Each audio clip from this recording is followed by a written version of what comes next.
Monsieur Dobian, vous êtes au Tchad actuellement, vous suivez bien évidemment ce qui se passe. Les Tchadiens sont appelés aux urnes aujourd'hui. Alors quelle est l'atmosphère électorale? L'atmosphère en général, selon ce que j'ai écouté à la radio, avec les différents correspondants, que ce soit au niveau de la radio nationale tchadienne ou les radios privées, il n'y a pas beaucoup d'engouement un peu partout dans les différentes régions du pays. C'était le constat qui a été fait.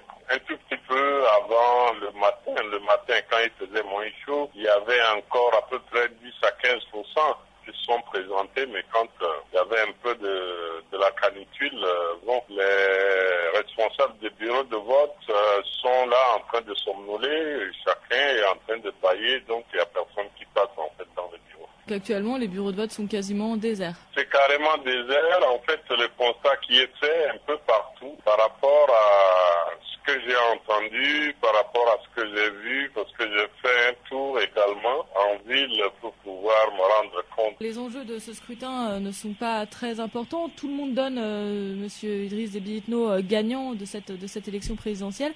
À votre avis, est-ce que ce manque d'engouement vient également du boycott auquel ont appelé les trois principaux candidats de l'opposition que sont Yorongar, Kebzabo et Abdelkader? En fait, il y a un manque d'engouement, certes, mais il y a aussi le boycott qui est là. L'engouement peut venir également du boycott comme de la fatigue, en fait, des citoyens tchadiens qui en ont assez peut-être de supporter sur le dos 20 ans Idriss Déby. Il faut que ça change. Il n'y a pas d'alternance politique, c'est les mêmes chansons, on regarde les mêmes visages avec les mêmes promesses qui ne changent pas. Alors bon, voyez-vous, on est fatigué de voir et d'entendre les mêmes choses, donc ça peut être peut-être cela aussi la cause. En tant que représentant pour la Fédération internationale des droits de l'homme, est-ce que vous jugez que ce scrutin, avec ce boycott de l'opposition, est un scrutin légitime finalement? En fait, quand il n'y a pas d'engouement et que le taux de participation est très faible, quel que soit le résultat que M.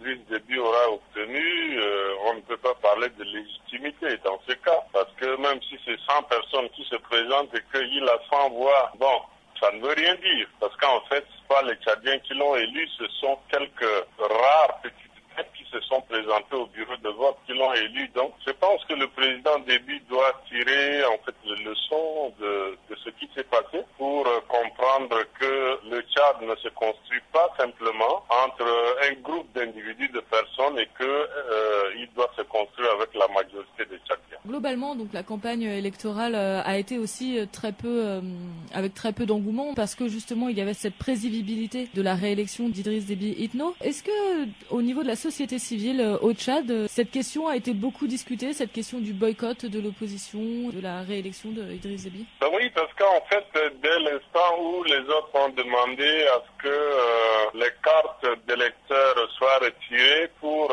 qu'on puisse imprimer ces cartes-là au nombre des électeurs, parce que on est à peu près 4 700 000 lecteurs, et puis bon, on a en fait imprimé 6 millions de cartes d'électeurs. Mais pourquoi? Et pourquoi on ne le ferait pas ici au Tchad alors qu'il y a des imprimeurs et on va le faire au Bénin? Donc, en fait, compte tenu de tout ce qui s'est passé aux élections législatives, les gens en ont tiré des leçons, donc ils disent que bon, certainement il y a des cartes qui pullulent quelque part, et si ils ne prennent pas de garde-fous, ça ne sert à rien d'aller se casser la gueule. Donc voilà un peu pourquoi l'opposition n'est pas partie. Je ne suis pas là pour donner raison ou tort aux uns aux autres, mais de toutes les manières, il faut qu'en tant que société civile, j'estime qu'il faut absolument des élections transparentes, sinon ça ne sert à rien de faire de la mascarade. Mais au-delà de cette exigence d'élections transparentes, la société civile compte-t-elle éventuellement soutenir l'opposition dans son boycott ou dans d'éventuelles contestations du scrutin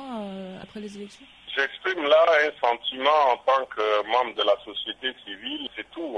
Notre rôle, c'est d'être aussi en tant que société civile, c'est de jouer un rôle d'aiguillonneur, de phare pour permettre aux gens de véritablement jouer un véritable jeu démocratique qui prenne en compte l'aspiration des peuples. Si ce n'est pas le cas, ça ne sert à rien que les chefs d'État africains nous cassent la tête ou bien qui nous en longueur de journée nous parlent des élections qui n'ont pas de sens. Voilà un peu ce à quoi, en tant que membre de la société civile, j'appelle les dirigeants africains non seulement à jouer à un jeu véritablement démocratique, mais permettre également l'alternance pour qu'il n'y ait pas des troubles un peu partout comme ce qui se passe dans les pays du Maghreb et qui vont également prendre corps aussi en Afrique subsaharienne. Bon, c'est pas exclu. Monsieur Daubian, je vous remercie beaucoup de m'avoir accordé votre temps.